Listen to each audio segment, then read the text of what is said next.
Hello,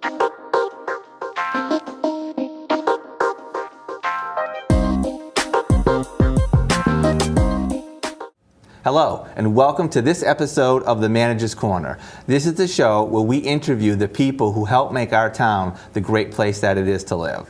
Joining me today is our Fire Chief, Ken Clark. Ken, thank you very much for being on the show today. Good afternoon, Jim. Thanks for having me over. All right, and the first thing I'd like to start off with, you've been our chief for almost 3 years now.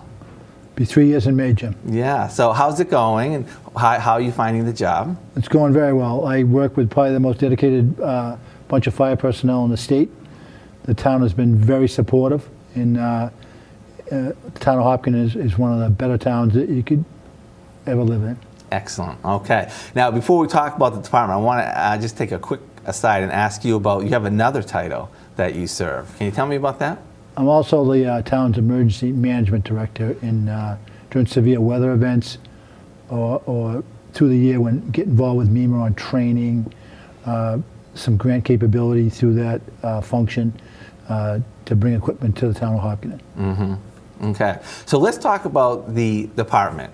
Can you tell me a little bit about like how many personnel you have and what their levels are? Okay, we have 25 personnel. One's our admin, who is Mary Carver. Mm-hmm. We have myself as a chief, Steve Slayman as a deputy chief. We have 4 shift lieutenants, 1 training lieutenant who was assigned as the admin staff, 1 fire prevention officer, and 16 firefighters. Okay. Well, interesting. Just about the same size as the police department. Very similar. Probably a couple or more people. Mm-hmm. We have a little bit more admin staff, mm-hmm. dedicated fire prevention, and the training officer, which is a huge and very important part of our job is the training aspect. Okay. And what does it take to become a firefighter? What do you have to do? Well, it's changed. When I came in the door in the early 70s, you got the okay from the chief, who was Chief Stewart at that time, and they gave you a hat, and they gave you a coat, and they gave you some boots, and you went to some minimal training, mm-hmm. and they said, get on the truck and do what that gentleman right there tells you to do, and nothing less or nothing more. Really? Now, it takes almost a year, or maybe to a year and a half, depending on the individual, or even longer, mm-hmm. To go out on the street for, especially a call firefighter. They have to come in. We recommend that they get their EMT. They go to one of the state firefighter 1-2 classes. That brings them to a basic understanding and level of training and competency with the equipment mm-hmm. to be able to function properly on the fire ground.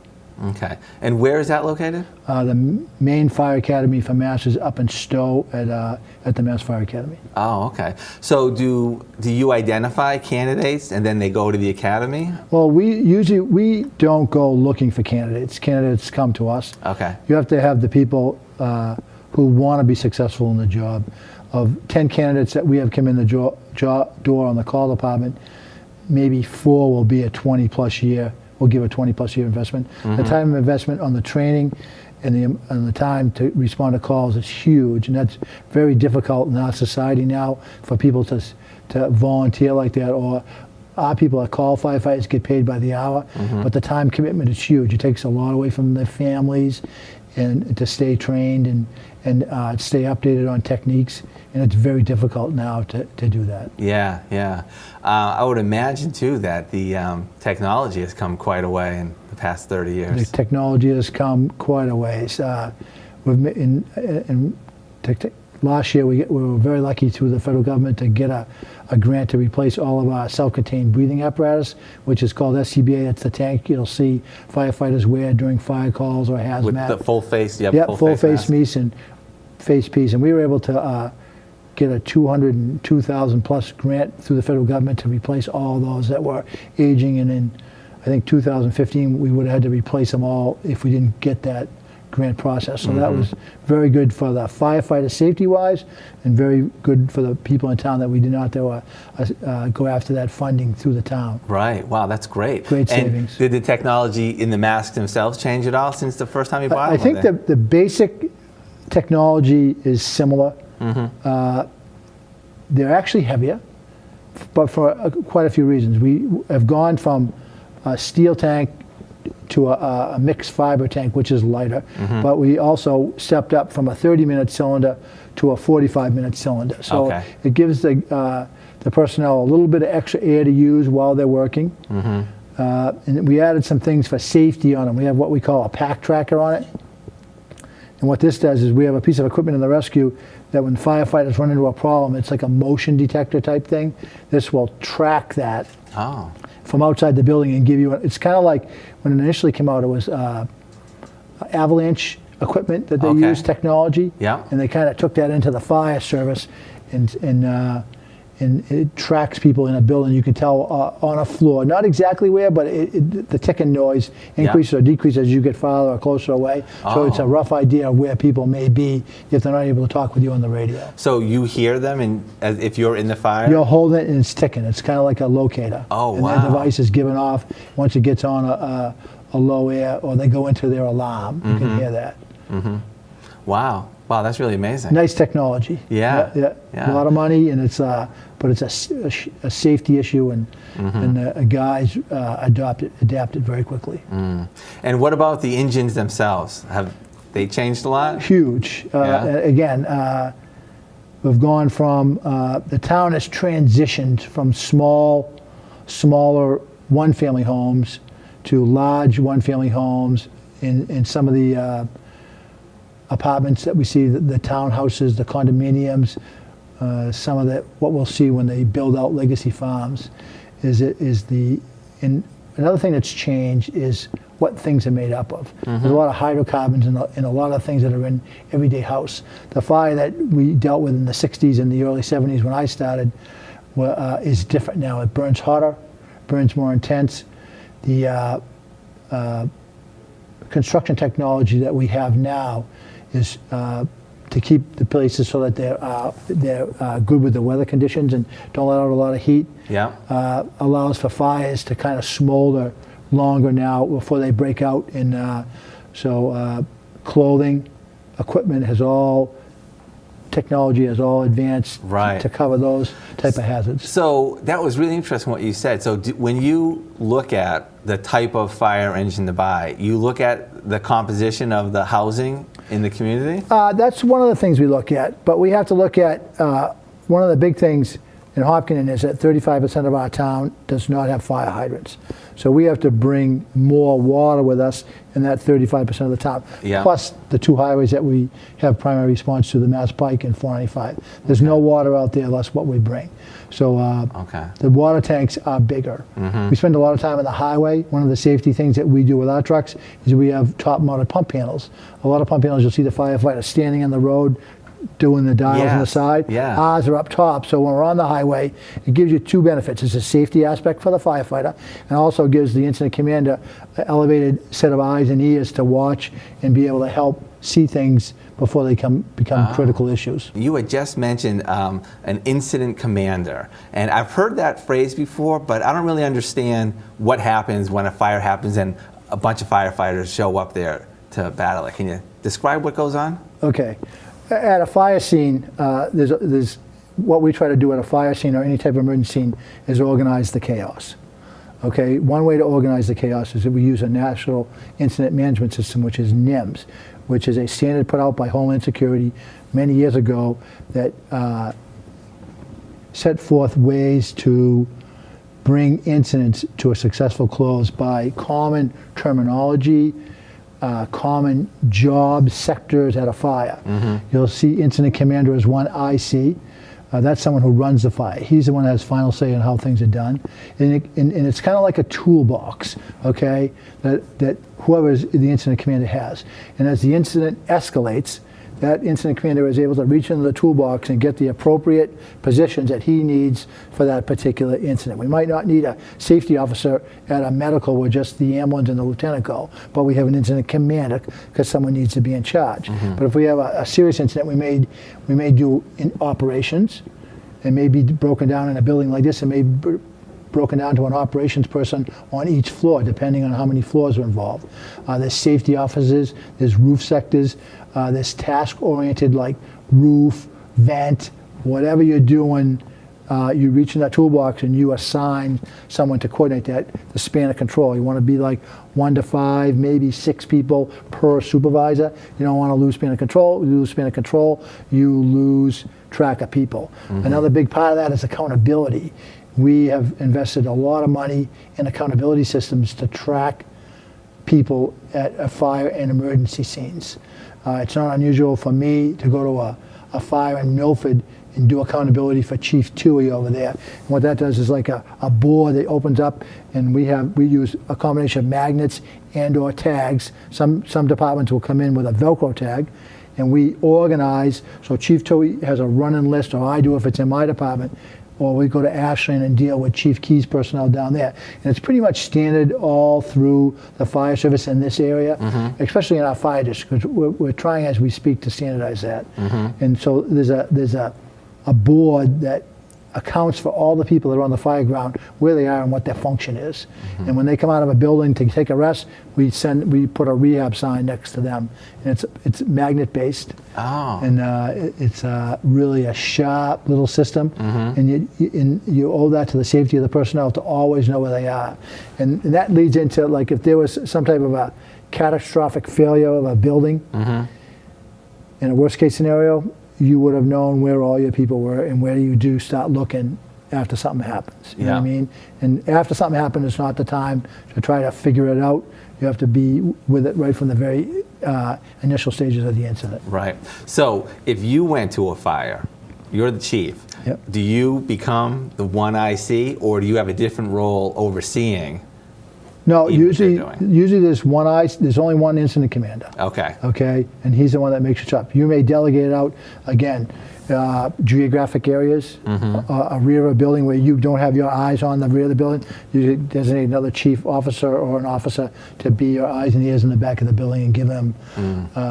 We designate buildings in this area with letter designations, A being the street side, B being the left side as you go clockwise from the front, C is the rear, and D is the right side. So it's like you can be my D side sector leader over there. I see. So it's common terminology, going back to the common terminology, and all the departments in this area. Some areas of the country use number designations, 1, 2, and also the thing that you use, if there's a building, the first building out from the D side would be the D1 exposure.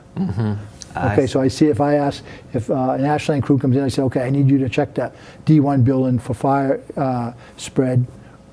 They would know they would go to the D side, the first building there, that's what they would do. Common terminology. I see. Now, when you're on site on an incident, does everything get recorded? The radio messages are recorded. A lot of times, especially with a hazmat incident, we'll have a scribe so that a lot of things are tracked by time. We'll set a base time, then work off that so you have that chronological order of an incident.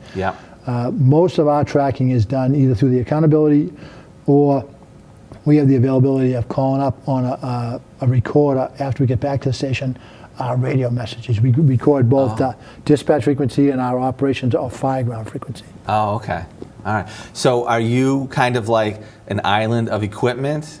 Or is there, beyond just a recording, is there any type of communication that's going on, back to the station, or? It's constantly back and forth. It's we have one frequency that we use for dispatching, and you'll hear the truck sign on the air and sign off. And as soon as they sign off and the personnel get out of the truck, okay, they go over to what we call the fireground, which is the portables. Okay. You can do the fireground with the mobile radios, but 99% of the time it's the portables. And we go on scene, and I'll go on scene. For instance, I will say, see one off at 73 Main Street. You give them a kind of a brief description of the building type of construction. What do you have showing upon your arrival? Nothing showing. We got fire showing from the B side windows or whatever. And you announce that C1 will be Main Street Command. So everyone coming in knows that. And you find a place usually in the front of the building or advantageous spot to run the fire from. And it's run out of the back of the cars. You'll see that we have the The main reason why we have the SUVs is to put the backup, and we run the fire out of the back of the cars. You set up your accountability board. You can put up the whiteboard so you can have floor plans, maps. If it's a geographic area, the radios are right there in the back, so you can talk on the radios. We're even getting sophisticated enough where we can get some headphones so you can kind of filter some of the fireground noise and hear the radio communications. That's one of my challenges of getting to middle age, is missing some of the radio conversation. So I've gone to, when I go on, I have the ability to go to a headset to be able to just not miss any. Okay. So you mentioned different kind of building types and things like that. And the church that I go to has a triangle with a red line around it and an R in the center of it. Okay. What that designates in Hopkins is we have a local bylaw that if you have any truss roof construction in commercial buildings, we don't do it for residential, that you have to post it at the primary point of access so that firefighters going in will know that it's truss roof. Truss roof is pre-made timber that's put together with pressed little metal trusses on it. They're not nailed together. All they are is got little pins on them. Their corners are bent over and they're pressed together. These do not hold up well to fire. Okay, and they're prone to failure with any kind of a fire load on them. So you have to be very careful on these buildings of putting people on the roof because they'll fail and the personnel end up going down through. You work off a ladder or off a tower ladder when you do those kind of roofs, and it's a safety thing for the person. It's a safety issue for the personnel coming in. If a Milford firefighter, if we're at one incident and they're covered and they go and see that, the Milford personnel will know that's what that means. They got roof construction.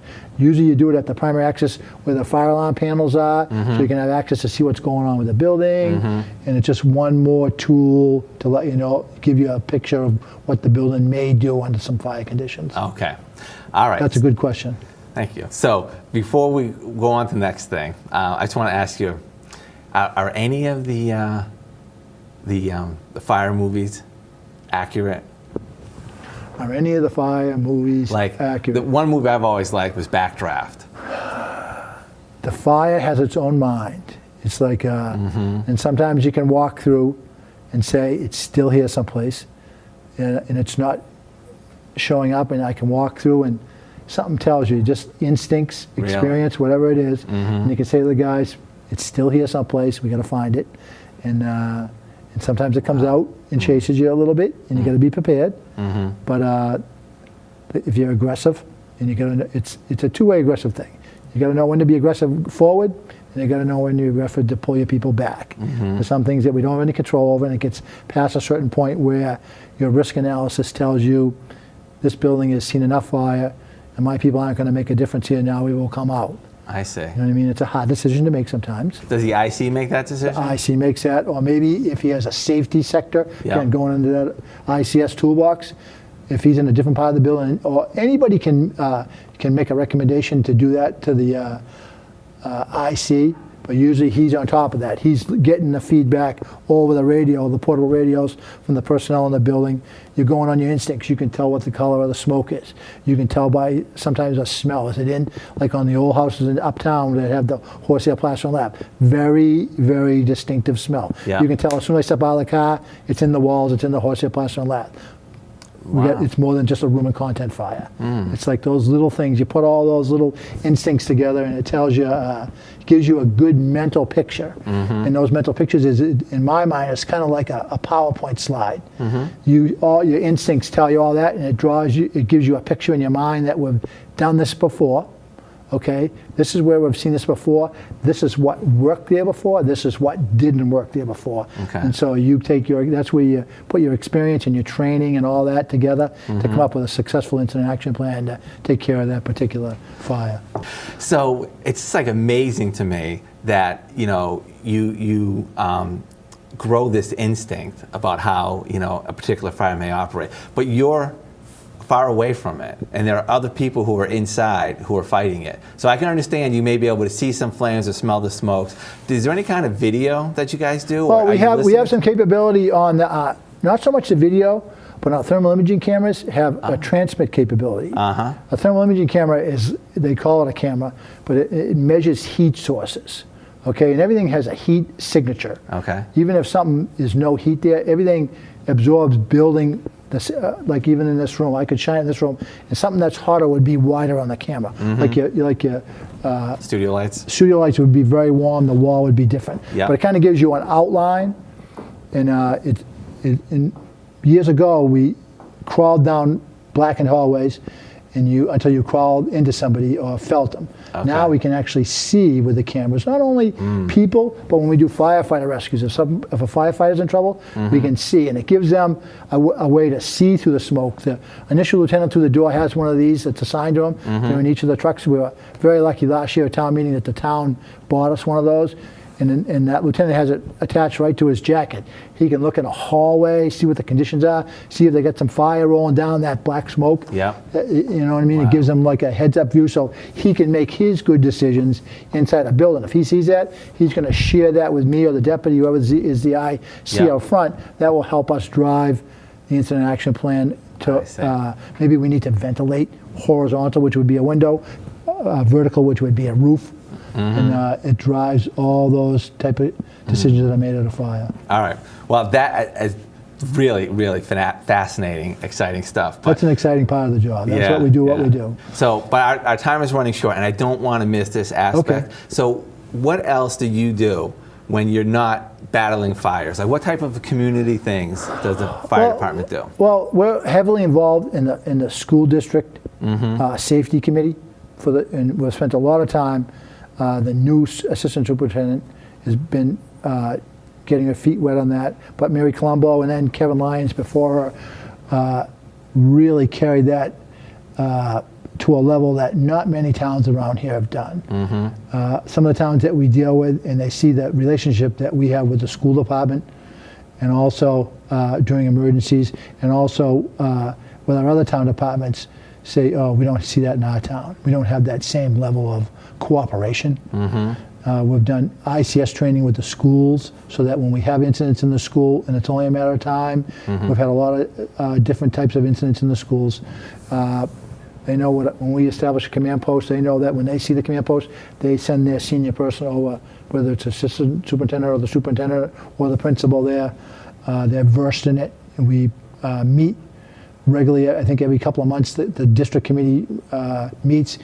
We participate in the individual drills that go on in the schools to provide feedback and critique, and we have a really good working relationship with all the principals. Get them on the speed dial if we have any questions or need anything, and it's a very transparent relationship. And what about, I know that I've had personal interaction with this, the safety checks that the fire department will do. For the car seats? Yeah, we have one of our firefighters, Patrick Gross, who is a certified car seat installer. Yeah. And he does those. People will call in and set up an appointment when he's on duty, when his shift rotates in. And he is, I can't even, there's got to be hundreds that he's done and try to make. And those aren't easy. No, and it's time consuming. But he tries to make that so it's usually new parents that get it done. So it kind of helps them be a little bit more comfortable with the equipment. And he explains it all and says this is how it works, and hopefully it helps them in their and keeps their children safer. And also, does Officer Santucci do like home inspections? He does. Bob Santucci is our fire prevention officer, and he goes out, and a lot of the collaboration is with the building inspector on building inspections, but he's also under the fire prevention regulations. We do smoke detector inspections in the homes when one sells. We do the building inspections when either renovations are done, all the fire alarm, all the sprinkler inspections in collaboration with the building inspector. And I think last year there was just under or just over 800 inspections that he did. Really? Wow. Wow. And what are the regulations for smoke detectors in the town? Is there anything about whether they have to be wired or how? Well, Hopkins is a little different. Is back in 1981 when Chapter 148, Section 26F went into effect, was the state required that all homes sold have smoke detectors installed. We had two standards. The new state one was you could use battery ones, but the building code at the time said hardwired, interconnected. I think that was the third or fourth edition of the building code. Now I think we're on the seventh. okay? And Chief Stewart and Fire Prevention Officer McMillan at the time went to town meeting and said, instead of having 2 standards, let's keep the more, it's a little bit more restrictive, but in safety-wise, it far exceeds just the battery ones, as Hopkinen has always only used the hardwired interconnected. Okay. In March of '98, there was a change in the building code, and we gave in March, we gave people 6 months until September on the residential to come up to snuff with that. Then we enforced that, and that change included smoke detectors in the bedrooms on places that had never been inspected. Yeah. And that's one of the few times that I like to use. I hate to use the word grandfathered, but anyone that was in before that didn't have to update. But it was none that needed to have detectors installed were required to go to the hardwired interconnected in the bedrooms, and also battery backup. And then the next change after that was the CO detectors, which I'm missing the date in my mind of when that went into effect. But that required at least 1 CO detector on a floor, unless the cellar was unfinished and within 10 feet of any bedroom. Okay. So it's kind of like, and there's some different options. There's like 5 different options under different types of detectors. Okay. Most of the ones we see are the plug-in type with the battery backup. Yeah. That's the majority that we see. Which are horrendously loud if you happen to knock it out while you're plugging in something. Yeah, but also like they're loud because people sleep so good. That's why they're so loud. Yes. At night, you know what I mean? I understand. If we're watching TV, we'll hear it. But if we're sleeping at night, a lot of people, you'd be surprised over the years how many times we've gone in some of the apartment buildings and the smoke detectors are going off and people will be sleeping. Yeah. You know what I mean? They just disregard it. All right, well, our time goes really short. It's been fascinating. Okay. But I'd like to ask one final question. Okay. So you spent your entire career as in the fire department. What is it that compelled you to this life path? Well, I think for me what started it was a family connection. I think my father, my grandfather were on the Hopkins Fire Department. 2 brothers I work with. And I had many cousins. There's probably a sprinkling of 6 or 8 cousins that were involved with it. So it was along with 2 of my 3 uncles on my mother's side. So there's definitely a family connection, but it is in the blood. Yeah. You know, I think it's definitely a calling. It's not a job. It's a calling, and I know the vast majority of the people that do it feel the same way. Yeah. And it's just a job that you can always help people in some way. Might be a little thing today, but tomorrow it'll be something really big that you can help them with. And like I said before, the big thing is to make order out of the chaos some days. Yeah. You know what I mean? It's critical, and do it with a smile on your face, and always treat people like you like to be treated yourself. I think that's an important thing that some people lose track of that. Yeah. And it's like you always got to work with people, and they need something when they call you, and you just go out of your way to do what you can to help them. All right. Well, thank you for the work that you do for our community. Thank you for having me over, Jim. It was a pleasure. Right. Thank you. Look forward to the next time, too. Yeah. And thank you for watching this episode, and please stay tuned for the next one.